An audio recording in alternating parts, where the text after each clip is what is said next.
तहक़ीक़ का मतलब क्या होता है? Education logs. तहक़ीक़ का मतलब है रिसर्च, रिसर्च अनुसंधान हिंदी में। बज़्म किसे कहते हैं? बज़्म कहते हैं सभा को, सभा, जमावड़ा, महफ़िल, ठीक है, बज़्म।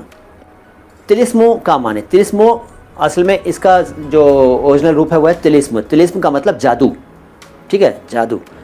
और तिलिस्मों जादुओं। निज़ाम शमसी किसे कहते हैं? निज़ाम शमसी का मतलब है सौर system, solar system, in English में सोलर सिस्टम, सोलर सिस्टम, निज़ाम शमसी यानी सूरज का सिस्टम, सूरज से जुड़े हुए सिस्टम को निज़ाम शमसी कहते हैं। सौरमंडल, सोलर सिस्टम, सौरमंडल।